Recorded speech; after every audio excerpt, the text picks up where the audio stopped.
How's it going, ScrubGamers? Welcome back to another video here at ScrubGames, and we're here with another deck profile, and this is of the Jyn Erso deck list that I managed to win my locals with. So, I put this this deck together because after a bit of testing, so with testing my buddy Johnny, who plays focus it's like the style of like playing control decks. I've been getting a taste of like what control is like, and kind of with like the double Cunning bow, I was like looking at, and we kind of had one game where I was able to just keep ripping the cards from hand, taking out the event, so we didn't have much to use, and was kind of like limited on options. And I thought that would be a good way to combat some of the control decks. So I looked at like what kind of cards we have that kind of facilitate some hand control, and they're all in mostly all in Cunning. So I thought, let's have a look and see what ones we have, and while being in like the double aspects, like with like some of the double aspect cards, they're also on the light side of it. So I thought, let's have a look and see what leader makes use of it best between like Han and Jyn, and while Han could potentially like help you like get to some turns a bit quicker by like ramping yourself up as an effect, it will leave hand to kind of stick with what you're trying to do. Whereas Jyn, I thought was pretty interesting because Jyn has been one of the leaders I've kind of wanted to work, because after like trying it in one of my previouses, I won it and I had a lot of time and enjoying it, and actually found the leader quite cool. And I thought this one might be quite nice because while you can play quite hand control to kind of help with control decks, you kind of only then need to deal with aggression, while Cunning can kind of like hold things off. Jin's got a nice little effect to kind of like help with the like trading, so you can come out on top. So I thought it'd be a good combination to go with Jyn hand control and using this as a lead. So we're going to go into deck profile. So if you're interested, feel free to stay along and give it a watch. And if you just want to skip in the list and just try it yourself, and not worry about understanding out the deck, listen to a bit of advice and like the kind of ratios and stuff, while like explanation about the deck, so you can kind of understand it before just jumping in and potentially fading with it, then you can just grab the list from the description below. And we're also using Deck Planet, being one of the best deck builders around for like any kind of card game. Like you have ones for Dragon Ball, One Piece, and also for Star Wars here as well. And a very nice, easy user interface that allows you to build your decks and just have a lot of fun time doing it with loads of great fancy features. So before we get into the video, feel free to like, comment, and subscribe. It keeps you updated with my video as and when they drop. And by clicking the notification bell, you can get alerts to when my videos do drop to watch it there and then, or at a later time that suits you best. So now we've got that kind of link for you to kind of like explanation about the video and about the channel and stuff. Let's go have a look and see in the deck and kind of have a look at the list. So start off, we're going to look at leaders. So Jyn Erso is the one I picked to go with the hand control because, like I said, Cunning is where like most of the hand control stuff is, and also the light side has a little bit more than the dark side. Like, well, the dark side's got things like what's it called, the probe droid, to kind of look at your opponent's hand, have a good turn one play, and kind of see what they got if you want to play some of the cards. Light side's got better was just actually ripping the cards out of hand rather than have to just have a look. So Jyn's quite nice at helping when like while you do the hand control stuff, being able to help with controlling the board when you start playing things out, because she has a nice handy effect allowing you to kind of take less damage when you're attacking the things. So when you're on the leader side, she's got effect to tap herself, to attack with a unit, and then the defender gets one less -1 power for the attack. So you take one less damage from what you're attacking, which is pretty cool, and you can just do it once on the leader side. But then when you deploy, which isn't until 6 resources, you have to wait until at least turn 5 for this deck to be able to drop her. But then that's just to add an extra unit to you, like an extra power to like attack in, so like help control board. So that comes in active for free. But then when she's deployed, she now turns that into, rather than tap herself to allow a unit to attack and get one less power when it attacks, now just while a friendly unit is attacking, the defender gets -1 power for that attack. So just while she's on board, every card you attack with takes one less damage when it attacks. I think that's not the base. So it's quite nice. And she has pretty solid stats, like Boba level stats, be it 4/7, and yeah, like she has rebels, also you get benefits of rebel stuff. So that is the lead I've chosen. That's this is the reason why I chose it, because I just feel like when it comes out your opponents play things on board, you kind of get rid of them while you control their hand to kind of limit their options, and be able to trade with something that you normally just not when there's like cards that you normally swing into your opponent's cards and they will both be taken out. Being able to take one less damage back means you've got more of a chance of surviving attacks, so you can take out something on your opponent's board, and then your card's still there to kind of like keep swinging, be more aggressive, or even like control a bit more board. So that's the reason. I mean, with a chopper base as well, just very health base, because Jeddah City isn't amazing, and we don't really want to sacrifice. And well, you don't have any healing in Cunning as well. So you kind of want to have as much health as possible so you can survive against aggression or any decks that tries to put damage on you. And Jealousy doesn't have a great enough effect to warrant less 5 less health. So you're just going for a 30 health base. You can have Chopper base, or you can have Administrating Tower. I just went with Chopper base because I've got a Hyperspace one, and I like it because I've been watching Rebels. So now we've got over the lead in the base combination. Now we'll go over the list, and we'll start off with the hand control cards. So first we've got is Spark Rebellion. This is a nice 2-cost unit, 2-cost event. Sorry, you can play as early as 2/1, and is one of the hand control cards, and one of the nicer ones that allow you to kind of pick what you want in the drop, and is anything as well. So the 2-cost Cunning Heroic, and it's just look at your opponent's hand and discard a card from it. So especially going go on turn 1, and you're going with the initiative, you can just play this out, look at your opponent's hand, and rip any card you want out of your opponent's hand. And so you can see if look at the hand, are there 4 cards they start off with. If they've only got 1 turn 1 play, you can literally rip that out of their hand, so they have nothing to play turn 1 and have to just pass. Or if there's something in their hand that you don't want to have, like say you see your opponent having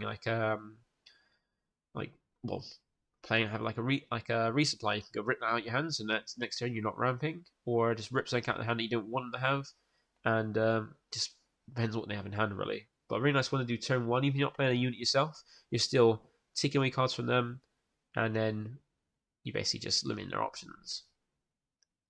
Then we've got Boney Brooks, so never one that kind of rips a card from hand, and also once again in double cunning. So like double cunning has some of the well, at least most of the hand control stuff, but this one's more selective, but it also puts spawn on board, so it's a little bit more costly. A turn 2 play being a free cost, but very good stats for free cost as well, being free, pretty nice, and also has the rebel trait as well, which is pretty useful. And he's very nice because when he's played, you look at your opponent's hand and it's got any non-unit card from hands that could be an upgrade or an event. So your opponent's got an upgrade or event, so especially if you're going against first against a command deck, and you see in Spark Rebellion they've got that resupply, and you don't want to rip that out because you've got Bodhi, you can just rip something else out their hand. Then next turn, then take the initiative after they've played something, and just go Bodhi, play out, look at the hand, rip out that resupply. And this is great because especially when the next set we get more upgrades and stuff, you can rip out more of those as well, like rip out some of those bounties. And just here ripping out like pesky events from your opponent's hand, especially against control decks when they're like mostly events, less units. You can start ripping out cards at your hand that they don't want and just limit their hands so they've got while they're trying to control the game going slow, because not many of them go into command, they go into everyone's because they offer more like vigilance, offer more control. Stuff like that, they're not going to have too much in terms of draw, and since they need to charge to keep those later turns plays later big things, limiting like ripping their hand apart, limiting their options of what they've got, they've got to use cards to kind of control your build to kind of hold off the damage they're potentially taking, just can be a pain in the ass for them. So of course we play for each of those because they're hand control cards, we'll play as many as possible, so have that more options of seeing them to kind of control their hand. And then next we've got Cunning, so we got so 2 of the double Cunning cards are hand control cards and pretty nice ones, and Cunning's a very good one because this is one you can play as early as turn 3, and it has a hand control one in its options. So it's got 4 options, and you can use any 2 of them, and they're very, very good ones as well. So you've got return a non-leader unit with cost of 4 or less power to its owner's hand.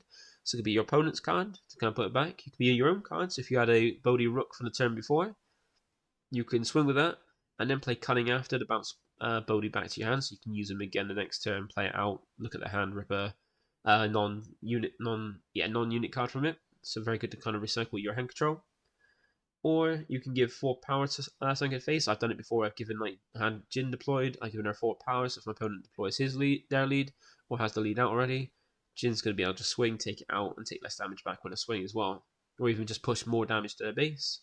You can exhaust the 2 units, could be handy if you're opponent against aggression to kind of like keep things tapped down so they can't attack, so that you can attack into. So stop them from attacking into you, because it's only when you attack them you take less damage. So being able to tap their cards down so you can attack them, not let them attack you, is quite handy. And then the last one is the hand control part, which is your opponent discards a random card from hand. So while they don't get to choose, you get to pick the cards out, but at random. So they shuffle their hand, put face down, you just pick up one of the cards and then make them discard it. But this adds more hand control. So if you can do this, especially in sequence as well, turn 1 Spark Rebellion, turn 2 Bodhi Rook, and turn 3 Cunning after you swing with Bodhi, you can just rip a card from hand and just keep doing it every turn, limiting their options. While they're drawing 2, they're resourcing 1 normally and keeping 1 in hand, so they have +1 for the turn. and then you're ripping a card out of hand, meaning not like got any more cards than what they had before. And if they got to play things or want to try and play things out, then they're having less and less options. I mean, they have a harder time choosing what to charge and maybe charging things that you wouldn't normally want to charge.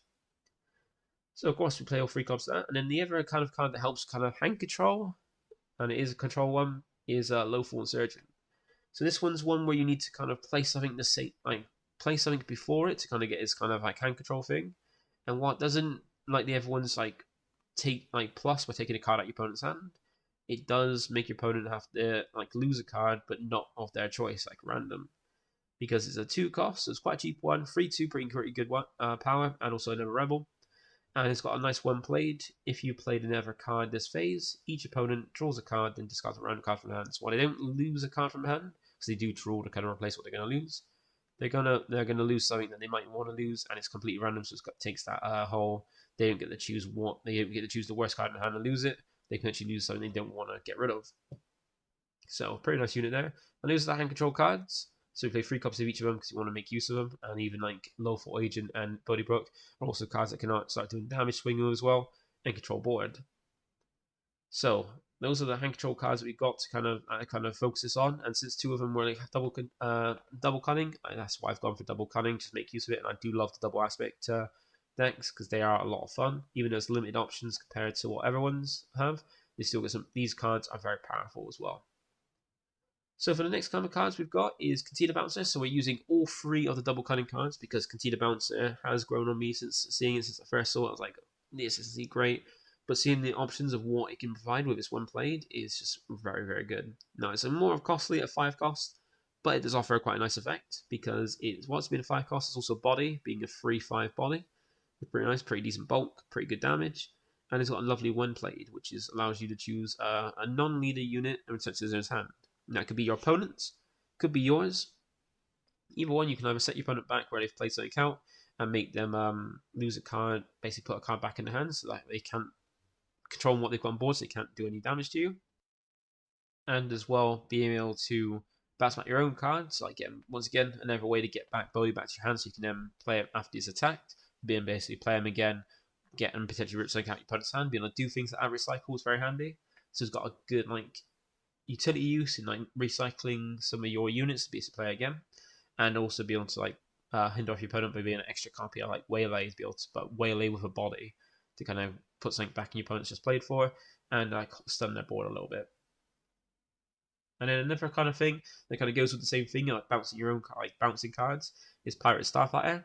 Now this is a very good unit. I've always loved this unit after seeing it. I thought it was amazing. The only thing that hindered it was its one play because it's simply a 2 cost, so a very cheap unit, and very good stats. It's 2 power, 4 health, and also has raid 1, meaning when it attacks, it gains extra 1 power for that attack, meaning it can swing for 3 damage, and also pretty bulky at 4. Very good stats. The thing that hinders it though is it's got 1 played where you have to return a friendly non-leader unit to its owner's hand. So you can't play this turn 1 with an empty board because you'd have to return itself back to its hand, and that's a waste of resources, a waste of an action really. But the nice thing about this deck is you can make use of its downside and its one played halving to bounce a card and put that into good use, be able to recycle things. So be able to play this out to put a space unit on board that has good stats and get back your Bodhi, get back your Cana Bouncer as well after you've swung with them, to make use of like any card that's got a when played effect, be able to put that back in your hand to get use of it again, because when played effects are only once when they play the card, but if you can bounce it back to your hand, which luckily Pirate Starfighter forces you to do, you can then play it out again and make use of it.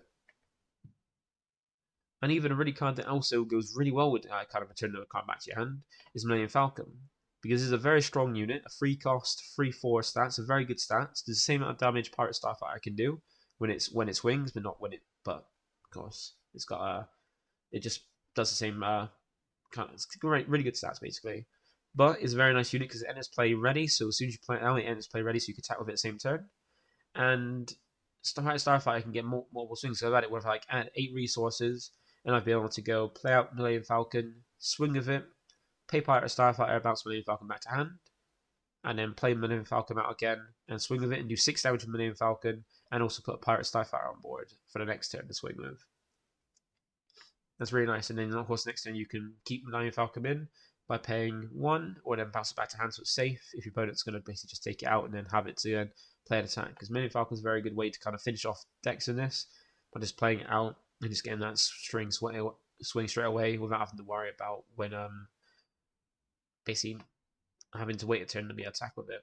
So of course we have 3 copies of each of these cards, so it's not getting too cheap because we've got 2 playsets of legends, and these are not the most cheapest of legends, and we got 2 rares as well, being Bodhi's Black Rebellion, but they're lucky they're not too expensive. And then we've also got a never on play effect. So we're now getting to some of the standard battle cards. We've seen like now the hand control cards being these 3 here, or these 4 here. The ways to kind of recycle them and kind of add a bit of control to them as well. They can recycle Boney and Loveful Insurgent, and then Millennium Falcon being a good unit to kind of finish off, push damage, and also kind of get good uses out of these Pirate Starfighter as well, because I thought that'd be a good combination with it. Then we got Leia, another card you can kind of with one played, so a good thing to kind of recycle with Pirate Starfighter, and just offers a nice bit of control, being a very solid unit, 2 cost, 2 power, or 2 power, 2 health. And when a player to either have the option of either untapping one of your resources to get a player out technically for 1, which is pretty solid, or you can exhaust one of your opponent's units, like tap something down so it can't attack to hold off any potential aggro or a potential attack, or even like stop your opponent from attacking a leader as well, which is quite cool. Some of the leaders have like on attack effects. Got 3 copies of that, it's a very nice unit, especially when paired with like Greo or R2D2.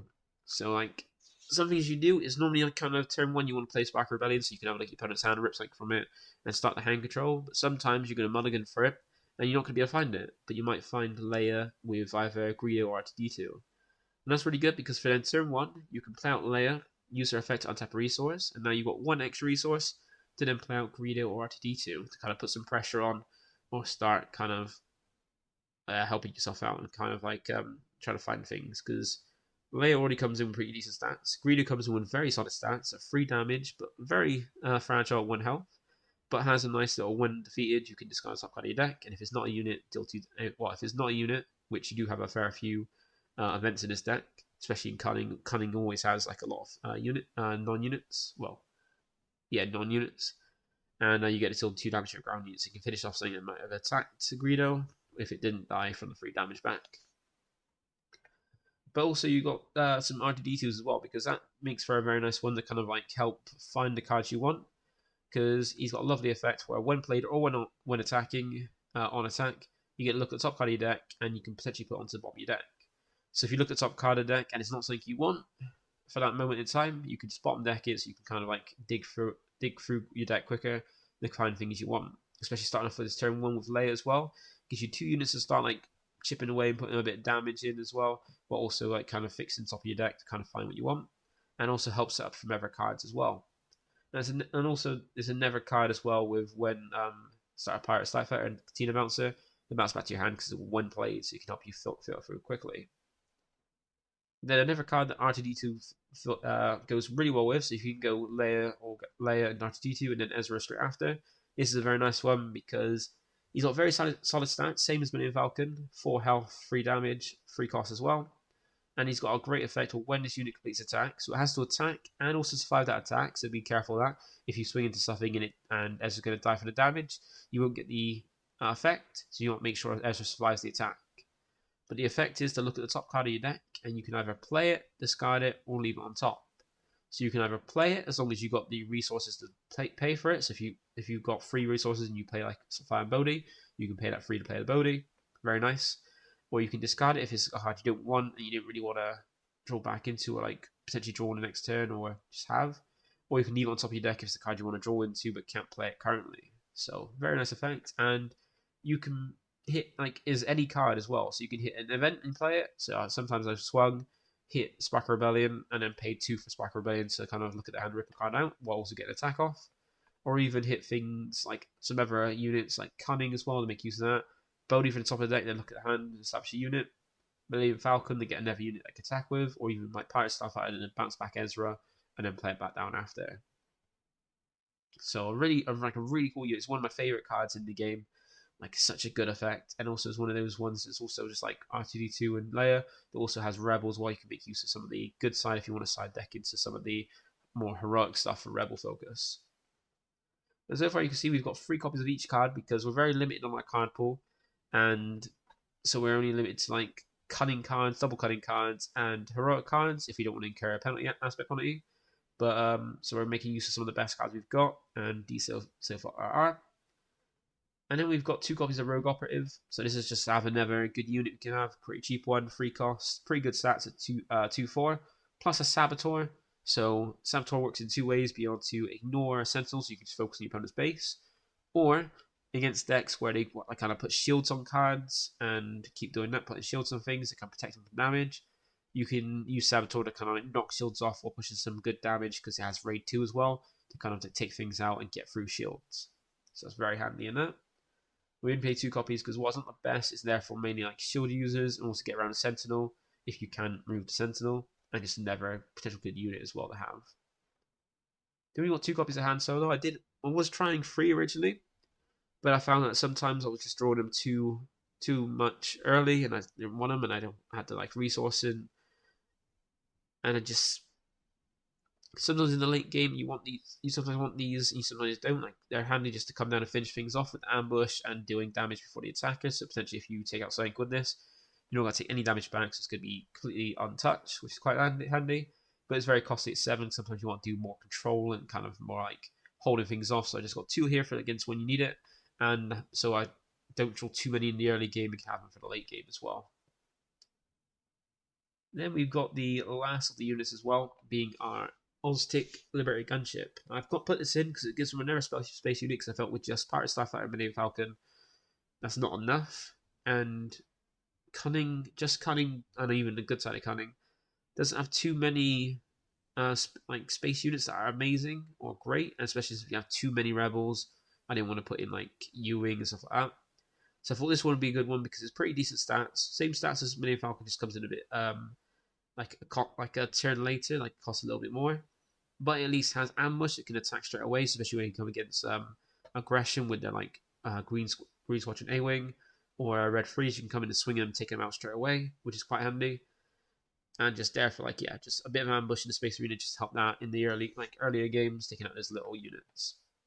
So we've got 3 copies of them because it's quite nice. That makes sure we've got a decent amount of space units so we don't get bombarded by space if opponent goes in that route, and just help manage that as well. So that is all the units. Now we're going to go to the rest of the events because we've already seen 2 of them. We've got the rest of them as well. First one we've got is Shoot First. So this is a nice one that allows you to, well, is basically a card that lets you attack straight away and also give more power to that unit to kind of attack. But also has the benefit where if you're attacking to, it also allows you to deal damage before the defender when you attack a unit. So giving like the Han effect onto a battle card. So be able to use this on like any other card. Now you attack into a unit, deal damage first. If you take it out, you don't take any damage back, so you can hold off like being damaged and take things out quickly. And once again, these are cards that you can hit off Ezra and they're basically used to like swing with Ezra, maybe hit base for free with Ezra, then drop this on the top and then attack with something else. Like I did it before where I swung with Ezra, found this on top, played it so I could attack with another unit and take out one of their units and not take any damage back. I think basically this like an attack with Ezra, I think taking out one unit and then being able to use Shoot First to attack with another unit and take something out. So taking out 2 units in one action, which is pretty sick. So of course we've got 3 copies of these because they're very good just to get more attacks in and more power onto attack as well. And just like that, we've got also Surprise Strike, like another really good card just for 2, be able to make you attack with a unit and give it an extra free power for that attack. And once again, another card that's very great off hitting Ezra, and I did have it when I locals swung with Ezra just to see what I potentially get after he deployed his leader, and then hit the Surprise Strike. I think it was against like someone playing Luke, and they put their Jedi lightsaber on their Luke, so it's a bit more, like after I did a bit of damage, they put a Jedi Luke lightsaber on it, so that way it's a bit stronger, and I couldn't take it out with just any one of my attacks. So I just went, I'm going to swing with Ezra, see what I potentially get, just in case I get a way to kind of rest it, like a Cunning or something, and I hit the Surprise Strike, so I was able to then go give Jyn an extra 8 power and have her swing and take out the leader straight away before he can get an attack off with his Luke. So you've got 3 copies of this, and just allows to kind of get the aggression in, pushing damage to base, while also controlling your opponent as well with the hand control cards. Then you've got 3 copies of Waylay, another way to kind of like, because also another one just like a Cana Bouncer, just letting you bounce any non-leader unit to his owner's hand, but isn't a body, is it an event, so it's a one-time use and doesn't establish anything on board, but it's cheaper at 3. And also just like with Cana Bouncer, you can either bounce your opponent's cards back to hand to kind of set them back if they play something big, put it back in their hands. So they've kind of wasted the whole turn, play something complete use of it, especially against like Obi-Wan being a very annoying Sentinel unit, making them pay 6 while you pay half that to kind of get off board again. And also, you can bounce back your own units to make use of their one play effect is very useful as well. And then the last card we got is one copy of Change of Heart. So I thought I'd put in one Change of Heart because it could be very handy, especially since you're kind of like, if you're hand controlling your opponent and then they are like having a hard time trying to establish stuff because you're taking it out, taking less damage, and not having many options in hands. When they eventually do drop a big option, you can always go Change of Heart, take it from them, and make use of it before. Like I had it in one of the control games, I was able to take my opponent's Avenger, like take the initiative after my opponent drop Avenger, take initiative, take hold of it, and they were forced to kill their Avenger that I took control of. Because if they didn't, I would have been able to swing with it and basically swing for game, which would have not been great for them. So could be like, even if you don't feel it's gonna be useful or don't play many units, you can always resource it. But it's a nice one where in a situation it could be handy just to take one of the units and just finish them off with it as well. So yeah, or even then, if you want to put it back in the hand, you can take Change of Heart, and then if you got like 8 resources, you can then place Pirate Starfighter to put it back to your hand because it's a friendly unit currently because you've got control of it, so you can then swing with it, then Pirate Starfighter back to their hand and have Starfighter back out. So while they have to pay all that to play it out, and you then take control of it and use it, you can then get back to hand, so they have to play it again and use resources around to still have it back at the end of the turn. That's it. I kept it to 50 because I want to get a consistency trying to find those hand control cards in my opening hand. Because if you can find if you can get Spark, Rebellion, and Spark, Brody, and Cunning, and basically pay them turn after turn. Turn 1 Spark, turn 2 Brody, turn 3 Cunning. You're constantly ripping a card out of hand each time, and also just establishing things and making use of it. Like you can go Spark turn 1, Brody turn 2, turn 3 Cunning, and then boost Brody to be a 7 power for the turn. Swing a good bit of damage, rip a card from the hand, and then next turn be able to potentially like swing a Bodhi, Pirate Star it back, play it out again. Just keep ripping cards to hand, keep reducing their options, and making it a horrible turn for them while you're still drawing cards, making use of them, and playing the game and getting to the point where you can take control as well. So that is the main deck. We also have a side deck as well. So as you can see, I've got some cards that already are in the main deck. I've got extra copies inside. So we've got a third copy of Rogue Operative. This is mainly for against like dealing with shield units because Saboteur just instantly has got like 2 effects on it, being ignoring Sentinel, so you can attack to whatever you want to choose, and then also when attacking and something's got shielded, knocking those shields off the unit you're attacking into. So be able to use this to swing into a shielded unit and take all the shields out and then actually put damage on it or take it out especially if you're using a Surprise Strike or Shoot First. It's really handy. An extra copy of Change of Heart if your opponent's playing like the bigger things in the late game, you want to take control of it, swing it to them with what they've basically given you, and have fun with that as well. Now there are 4 other cards we've got in here, so we've also got Fleet Lieutenant as well, so go into the siding a bit more to the Rebel focus. So if you've got some cards that I think could be useful, focus on more of the Rebel to basically get swings in, especially when you're leader as well. A bit of swing with that to do 2 more damage, but take 1 less back. It's very handy, and then establishing a pretty solid unit. So remember, if Bodhi is good at 3 power and 3 health for free cost, so Fleet Lieutenant, especially with one played effect. And also another 1 played effect to kind of recycle with Pirate Starfighter too. We've also got Bamboozle, so that's just those 2 units we've got to kind of switch in because we've got a very good amount of units. It's not the best selection in Double Cunning, so we're making use of what we've got. We've got Bamboozle here, being a nice one to kind of like tap a card down, but also take off any upgrades and bounce them out the hand. And remember, upgrades include experience. They include shields as well. So your opponents, you've got some cards like It Binds All Things. No, not It Binds All Things, sorry. The Force is With Me. Like a card that gives, if you've got a Force unit on board, gives 2 experience, gives a shield, and has an attack straight away. Like be able to knock the shield and the 2 experience off it is really handy, especially if your opponents doing things like X-Wing or U-Wing, the free cost space unit that puts 2 experience on a unit. Be able to like rest that unit that they've put experience on and get rid of that experience off it is very handy, and just helps with like dealing things that can have multiple shields, like the ghosts and stuff like that. Just knocking experience as well as shields off the units, and even putting upgrades on units back to the hand.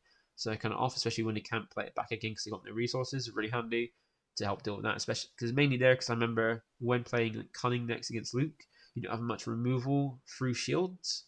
So having things like Saboteur and also Bamboozle is a very good way to help deal with that. Because Luke command is like a very popular one that I've experienced for like options for people. We've also got sneak attack.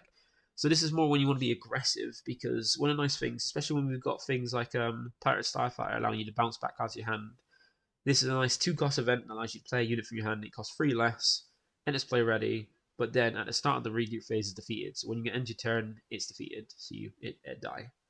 But this is really nice to pay something that costs 3 for just 2, but also bring it in ready so it can attack straight away. So like say bringing Ezra straight away to attack, and then potentially play something out depending on how much resource you got. Or even play out your rogue operative, bring it out inactive so you can attack straight away, and also then even if it kills like dies in the combat, it dies, it still sticks something out with it hopefully, and you can attack it straight away. Or even be able to bring rogue operative out for 2, surprise strike on it to then swing for a 7 damage to your opponent's base in 1 swing, and then afterwards go Pirate Starfighter and allowing Falcon out as well to kind of like push more damage to give you more options like that. So if you want to go a more aggressive route rather than going with like control with waylay and stuff, you can go with sneak attack, or you can like take out Change of Heart and maybe a waylay or some units just to allow you to go like bring it like push more damage on base that they wouldn't expect. And you can once like I said bypass the whole end of the regroup phase, it defeats by using my Pirate Starfighter and playing it out, bounce the card you brought out for sneak attacks, and then out off the board and won't die during the regroup phase. So that's to be like nice option. Wasn't playing it last time, but I thought about it, I need to try it out. And then the last card we got is 1 copy of Your My Only Hope. So if you do end up having like things like Ezra or R2D2, look at the top card of your deck and finding something that you can't play now, but yeah, like using RTD to kind of look at the top of your deck, you can kind of like keep it there and play it out a little bit cheaper with Your My Only Hope, paying 3 to play something that's 5 or less.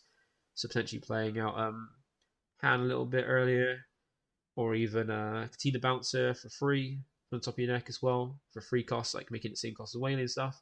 Or if you've got only 5 damage left in your base, be able to like free play out the card, so like free play out Han on the top of your deck, which is pretty cool. I thought that'd be a nice little kind of extra boost. Or even playing Cunning off the top of your deck for a free energy instead of 4 could be very handy. So I thought that'd be nice because once again there's not many options.